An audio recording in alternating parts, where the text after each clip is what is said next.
Hi welcome to Swaveera vibes.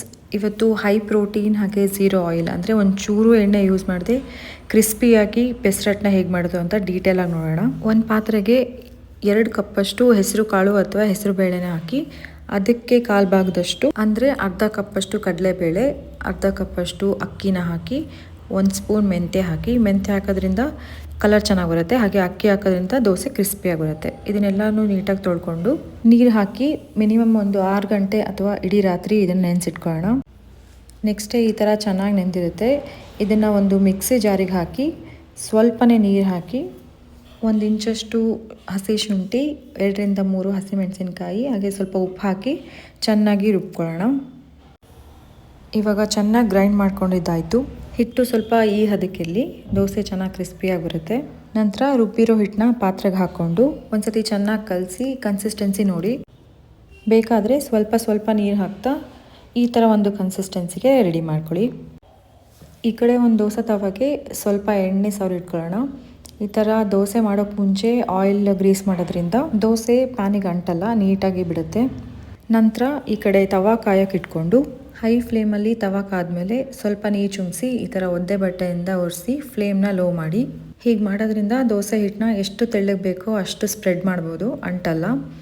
Dosa ಹಾಕ್ಕೊಂಡ್ಮೇಲೆ ಫ್ಲೇಮ್ನ high ಮಾಡಿ ಸ್ವಲ್ಪ ಕ್ರಿಸ್ಪಿಯಾಗಿ ಹಾಗೆ ಗೋಲ್ಡನ್ ಬ್ರೌನ್ ಆಗೋವರೆಗೂ ಬೇಯಿಸೋಣ. ನೋಡಿ, ಒಂಚೂರು ಎಣ್ಣೆ ಹಾಕಿಲ್ಲ, ಆದರೂ ದೋಸೆ ಎಷ್ಟು ಚೆನ್ನಾಗಿ ಬಿಡ್ತಿದೆ, ಹಾಗೆ ಕ್ರಿಸ್ಪಿಯಾಗಿ ಕೂಡ ಬಂದಿದೆ. ಈ ಸಣ್ಣ ಟಿಪ್ಸ್ನ ಫಾಲೋ ಮಾಡಿದರೆ ದೋಸೆ ಕ್ರಿಸ್ಪಿಯಾಗಿ ಪರ್ಫೆಕ್ಟಾಗಿ ಬರುತ್ತೆ. ಇವಾಗ ಇದೇ ಹಿಟ್ಟಿಂದ ಟೇಸ್ಟಿಯಾದ ಗೀ ಪುಡಿ ದೋಸೆನ ಮಾಡೋಣ. ಮತ್ತೆ ತವಾ ಮೇಲೆ ನೀರು ಚುಮ್ಮಿಸಿ ಒದ್ದೆ ಬಟ್ಟೆಯಿಂದ ಸವರೋಣ. ಹೀಗೆ ಮಾಡೋದ್ರಿಂದ ಟೆಂಪರೇಚರ್ ಈವನ್ ಆಗುತ್ತೆ, ಸೊ ದಟ್ ದೋಸೆನ ಈವನ್ ಆಗಿ ಸ್ಪ್ರೆಡ್ ಮಾಡ್ಬೋದು. ಈ ಥರ ದೋಸೆನ ನಿಮಗೆ ಬೇಕಾದಷ್ಟು ದೊಡ್ಡದಾಗಿ ತೆಳ್ಳಗೆ ಹಾಕೊಂಡ ನಂತರ ಈಗ ಫ್ಲೇಮ್ನ ಹೈ ಮಾಡಿ ಮೇಲೆ ಸ್ವಲ್ಪ ತುಪ್ಪ ಹಾಕ್ಕೊಂಡು ನೀಟಾಗಿ ಸ್ಪ್ರೆಡ್ ಮಾಡಿಕೊಂಡು ಸ್ವಲ್ಪ ಬೇಯಕ್ಕೆ ಬಿಡೋಣ. ಈ ಥರ ಸ್ವಲ್ಪ ಗೋಲ್ಡನ್ ಬ್ರೌನ್ ಆದಮೇಲೆ ಒಂದು ಸ್ಪೆಷಲ್ ಸ್ಪೈಸಿ ಪುಡಿನ ಮೇಲೆ ಉದುರಿಸಿದ್ರೆ ಘೀ ಪುಡಿ ದೋಸೆ ರೆಡಿ ಆಯಿತು. ಹಾಗೆ ಈ ಪುಡಿ ರೆಸಿಪಿನೂ ನಾನು ಮುಂದಿನ ವೀಡಿಯೋಗಳಲ್ಲಿ ಶೇರ್ ಮಾಡ್ತೀನಿ. ನನ್ನ ಚಾನಲ್ನ ಸಬ್ಸ್ಕ್ರೈಬ್ ಮಾಡಿ ಹಾಗೆ ಬೆಲ್ ಐಕಾನ್ನ ಕ್ಲಿಕ್ ಮಾಡಿ, ಸೊ ದಟ್ ನಾನು ಮುಂದೆ ಯಾವುದೇ ವಿಡಿಯೋ ಪೋಸ್ಟ್ ಮಾಡಿದ್ರೂ ಮೊದಲೇ ನಿಮಗೆ ನೋಟಿಫಿಕೇಷನ್ ಬರುತ್ತೆ. ಇವಾಗ ಈ ದೋಸೆಗೆ ಪರ್ಫೆಕ್ಟ್ ಆಗಿರೋ ಒಂದು ಸ್ಪೈಸಿ ಚಟ್ನಿ ಮಾಡೋಣ. ಒಂದು ಅರ್ಧ ಬೌಲಷ್ಟು ಶೇಂಗಾನ ಹಾಕಿ ಚೆನ್ನಾಗಿ ಫ್ರೈ ಮಾಡಿ ಒಂದು ಮಿಕ್ಸಿ ಜಾರಿಗೆ ಹಾಕಿಟ್ಕೊಂಡು ನಂತರ ಈ ಕಡೆ ಒಂದು 6 ರಿಂದ 8 ಹಸಿಮೆಣಸಿನ್ಕಾಯಿ, ಒಂದು 4 ಬೆಳ್ಳುಳ್ಳಿ, ಒಂದು ಸ್ವಲ್ಪ ಶುಂಠಿನ ಹಾಕಿ ಒಂದು ಅರ್ಧ ಸ್ಪೂನ್ನಷ್ಟು ಎಣ್ಣೆ, ಸ್ವಲ್ಪ ಜೀರಿಗೆ ಹಾಗೆ ಸ್ವಲ್ಪ ಕೊತ್ತಂಬರಿನ ಹಾಕ್ಕೊಂಡು ಚೆನ್ನಾಗಿ ಫ್ರೈ ಮಾಡೋಣ.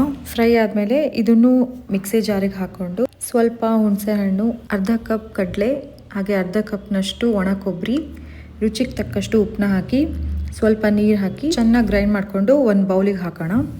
ಈ ಕಡೆ ಒಗ್ಗರಣೆಗೆ 1 ರಿಂದ 2 ಸ್ಪೂನಷ್ಟು ಎಣ್ಣೆ, ಒಂದು ಸ್ವಲ್ಪ ಸಾಸಿವೆ, ಸ್ವಲ್ಪ ಜೀರಿಗೆ, ಒಂದು ಅರ್ಧ ಸ್ಪೂನಷ್ಟು ಉದ್ದಿನಬೇಳೆ ಹಾಗೆ ಸ್ವಲ್ಪ ಅವೀಜ ಹಾಕಿ ಕೊನೆಗೆ ಸ್ವಲ್ಪ ಕರಿಬೇವು, ಒಣಮೆಣಸಿನ್ಕಾಯಿ ಹಾಗೆ ಸ್ವಲ್ಪ ಹಿಂಗೆ ಹಾಕಿ ಚಟ್ನಿಗೆ ಒಗ್ಗರಣೆ ಕೊಡೋಣ. ಕ್ರಿಸ್ಪಿ ಪೆಸರಟ್ ಜೊತೆಗೆ ಒಂದು ಖಾರವಾಗಿರೋ ಚಟ್ನಿ ರೆಡಿ. ನಾನು ಶೇರ್ ಮಾಡಿರೋ ಕೆಲವು ಸಣ್ಣ ಪುಟ್ಟ ಟಿಪ್ಸ್ನ ಫಾಲೋ ಮಾಡಿ ಮೆಷರ್ಮೆಂಟ್ನ ಫಾಲೋ ಮಾಡಿದರೆ ಸಾಕು, ಪರ್ಫೆಕ್ಟ್ ಆಗಿ ಕ್ರಿಸ್ಪಿಯಾದ ದೋಸೆನ ಈಸಿಯಾಗಿ ಮಾಡ್ಬೋದು. ಈ ಡೀಟೇಲ್ ವಿಡಿಯೋ ಇಷ್ಟ ಆದರೆ ಪ್ಲೀಸ್ ಲೈಕ್ ಮಾಡಿ, ಆದಷ್ಟು ನಿಮ್ಮ ಫ್ರೆಂಡ್ಸ್ಗೆ ಶೇರ್ ಮಾಡಿ, ನನ್ನ ಚಾನಲ್ನ ಸಬ್ಸ್ಕ್ರೈಬ್ ಮಾಡಿ. Thank you.